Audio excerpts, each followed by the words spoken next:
Buti na lang, andito si mama. Hawak ko kasi si Aiden kaya siya naglinis dyan. Naglalagay nga ako sa cart. Sinasabi ni mama, wag na yan. Sinasabi ko naman kay mama, wag mo na akong kontrahin. Gusto ko kasi kumpleto kami ng gamit ngayon. At okay na magsiksikan kami dito sa bahay. At least sama-sama. Hindi kaya ng puso ko kapag may naghihirap sa pamilya ko. Makita ko bang mahirapan sila. So ngayon, parang hindi kaya ng puso ko na wala akong gawin sa araw na to. Kaya kahit pan-load lang, go na agad. Dahil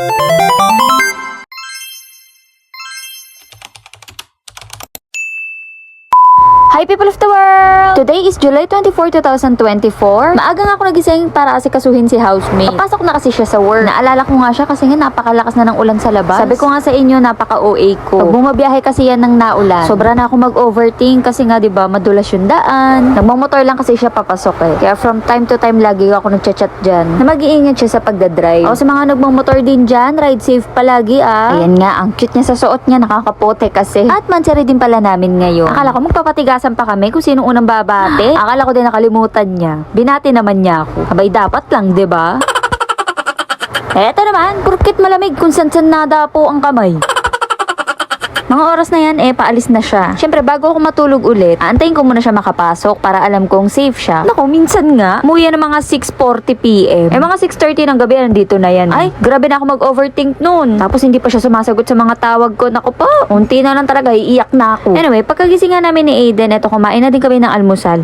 Lugaw at lumpia. Alam niyo ba, umaga pa lang, ang dami ko na nakikita sa FYP ko. Or sa wall ko, nabahanan sa kanila. Tapos, ang bilis pa daw tumaas ng tubig. Gawa nga ng ulan. Dito nga sa kwarto may natulo na din. Kaya ayan, sinalukan na lang muna namin ng timba, ay ng planggana. Underground kasi tong kwarto namin. Tapos may kwarto pa dyan sa taas. Yung mga bubong namin may mga butas na pala. Mga nakarang araw kasi di ba naulan na, pero wala namang tulo. Ngayon biglang hataw ng ulan. Tapos dahil nga underground dito, may tumatagas na tubig dito sa baba. Ayan tulad niyan. Kaya dapat nga pasimentohan to. Sabi ko nga sa post ko, gamit yung mga planggana namin at timba. Kasi sa kusina namin, ang dami pang nakasahod. Buti na lang, andito si mama. Hawak ko kasi si Aiden kaya siya naglinis dyan. Tapos lumabas ako saglit para mag-CR. Tapos nakita ko yung bahay namin. Wala kaming kastak-stak ng pagkain. Kasi nga tapat lang namin yung palengke at yung groceryhan kasi may SM dito Kaya sabi ko kay mama, hanggat maaga punta na tayo sa grocery. Baka kasi magsara Kaya pinabantay ko muna si Aiden sa hipag ko. Syempre pag mga ganitong panahon dapat nga naman talaga may stock. Akala ko pa nga sarado yung groceryhan kasi ang dami ng sarado dito. Buti na lang bukas pa. Sa part na to nagpapasalamat na talaga ako kasi nakakabili na kami agad ng kailangan namin. Dati kasi hindi. Alam mo yun, umaasa kami dati sa mga relief goods. Lalo na nung pandemic. Tuwang-tuwa kami kapag kami mamimigay ng bigas. Kaya sabi ko kay mama, kunin na namin lahat ng kailangan namin. At habang namimili nga kami, may nakakilala. Hello sa'yo ate! Okay, continue. Sabi ko nga, kunin na namin lahat ng kailangan namin. Para ba hindi ako nag-iisip-isip? Lumilipad na naman kasi yung isip ko. Kasi mag-brown out, wala na kami mabilhan. Mga ganun ba? Pag naglalagay nga ako sa cart, sinasabi ni mama, wag na yan. Sinasabi ko naman kay mama, wag mo na akong kontrahin. Gusto ko kasi kumpleto kami ng gamit ngayon. Alam nyo ba, buti na lang din, hindi bahain sa lugar namin. Tapos nag-aalala na nga ako sa ate ko. Ayan, kakadating niya lang dito. Siya lang kasi yung ibang bahay sa amin. Tapos kami nila kuya, magkakasama na dito sa isang bahay. Grabe ang inuupahan nila kasi bahat na talaga. Hanggang tuhod na yung tubig, kaya sabi ko, umuwi na muna sila dito. Siya naman inaalala, syempre yung mga gamit. Sabi naman namin dito, gamit dyan lang. Importante pa rin yung safety nila. Kaya ayan, naglakad silang mag-asawa simula Baysa hanggang dito. So ganito yung sitwasyon ng bahay nila. First time daw to nangyari sa lugar nila. Tapos nag-video call kami kanina. Uy, umiiyak yung ate ko. Ayoko naman ng ganun. Mabilis din tumulo yung luha ko. Tsaka sobrang lambot ng puso ko pag mga ganitong bagay. Sino ba magtutulungan, 'di ba? Okay na magsiksikan kami dito sa bahay. At least sama-sama. Hindi kaya ng puso ko kapag may naghihirap sa pamilya ko. Makita ko bang mahirapan sila. So ngayon, ang next goal ko, ipapalitan yung bubong ng bahay namin. Para kung umulan man ng malakas, wala nang ganito, hindi na ganito yung sitwasyon. Pag mga ganitong panahon, kayo mga nanonood sa akin, mag-ready na agad kayo ng mga first aid kit, mag-stock ng kahit onting pagkain, para din sa safety nyo. Mag-ingat kayo ha. May mga nakita nga din akong post na need nila ng load for emergency and for the rescue. Kaya agad-agad din ako nag-post na kahit papano makatulong. Grabe din kasi yung mga sitwasyon mga nare-receive ko. Nasa bubong na sila nag-i-stay. Basta yung mga ganun. Parang hindi kaya ng puso ko na wala akong gawin sa araw na to. Kaya kahit pan-load lang, go na agad. Dahil nga baha pa sa baba namin, dinito ko muna si Aiden sa labas. Talaga naman nakakawala ng lungkot tong bata na to.